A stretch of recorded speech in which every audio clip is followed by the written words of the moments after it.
دغه بي آر ټي کې د زنانو د لپاره چې کوم ځایونه مختص دي هغې ته د سړو نه وتل، هغې ته تجاوز کول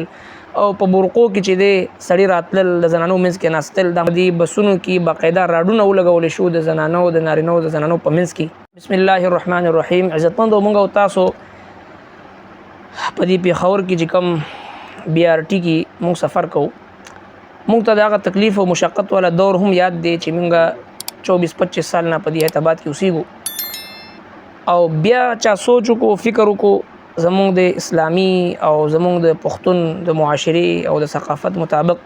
یو داسې بهترین نظام او ترتیب برابر کړو چې په هغې کې زمونږ استاد او میاندې خویندې زنانه د عزت او د پردې او د حیا سره خپل سفر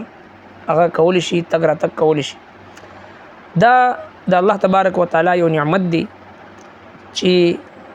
موږ او تاسو په دې کې یو سهولت سره عزت او حیا سره چې سفر کوو. خو بدقسمتۍ نه څرنګه چې موږ او تاسو په مختلفو شعبو کې او مختلفو ځایونو کې په داسې حرکتونو کې په داسې کارونو کې مبتلا یو چې په هغې کې موږ د الله جل شانه د نعمتونو ناقدري او ناشکري کوو او په دوکو کې، په فراډونو کې، په حرامخورۍ کې او په داسې دوکهدهۍ کې، په داسې کارونو کې مبتلا یو چې هغه صراحتاً د الله تبارک وتعالی د نعمتونو ناقدري او ناشکري ده، د الله جل شانه د احکامو سره بغاوت دی.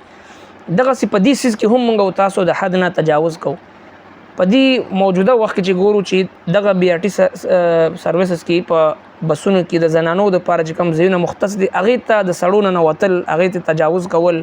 او په برقو کې چې دی سړي راتلل د زنانو منځ کې ناستل، دا مختلف واقعات مخې ته رالل، په دې کې بیا غلاګانې، په دې کې بیا جیبونه کټ کول، دا څیز زموږ د معاشرې هغه ناسور دی او په دې وخت کې لګیا دی په دې بسونو کې باقاعده راډونه ولګولی شو د زنانو د نارینهو د زنانو په منځ کې. دا څومره د افسوس مقام دی. په کار دا دی چې اخلاقي طور باندې هر یو مسلمان خپل حدود وپېژني، خپل چې دی مقام وپېژني، خپل ځای وپېژني، د زنانو عزت او مقام خیال وساتلی شي او کم قوانین او کم قواعد جوړ کړی شي او کم اصول چې جوړ کړی شي دغه په هر اداره کې خصوصا په دغه ځایونو کې چې هغه اصول موږ او تاسو اپنو کو چې په دې کې کم مسافر چې سفر کوي که هغه سکون، اطمینان او حیا سره په دې کې هغه خپل سفر وکړي. نو لہذا کم قوانین جوړ کړی شي، کم اصول مقرر کړی شي د معذورو دپاره، د مشرانو دپاره، هغه عزت احترام مشرانو له ورکړی شي، هغه عزت او احترام زنانو له ورکړی شي، مشر کشر لحاظ پکې وساتلی شي چې کله مشر راشي هغې له ځای ورکړی شي، د هغه د قدر، د هغه د ادب او د هغه د احترام، سپینګیري، مشر کشر د دې ټولو خبرو لحاظ وساتلی شي. دا یو بهترین معاشرتي ژوند یو لازمي حصه ده. هغه معاشرت ترقي کوي چې په کم معاشره کې د زنانو عزت او احترام وي، هغه معاشرت ترقي کوي په کم معاشره کې د سپینګیري او د مشر عزت او احترام پکې وي، او هغه معاشرت ترقي کوي چې کوم معاشرې نوجوانان د خپلو زنانو، د خپلو مشرانو، د خپلو میاندو خویندو د عزت او د آبرو خیال ساتي. نو لہذا دغسې حالات پکار دی چې موږ نه پیدا کوو او پکار دا دی چې په هر ځای کې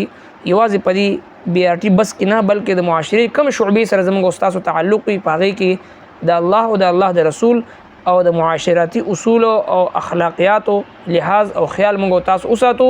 نو الله تبارک وتعالی د دنیا او د آخرت کامیابی هغه به موږ او تاسو ته راکوي او یو بهترین مسلمان او یو بهترین انسان نښه او علامت دا وي چې هغه چې کله معاشره کې ژوند تېروي نو د دې اخلاقیاتو او دې اصولو خیال ساتي. الله جل شانه د عمل توفیق راکړي.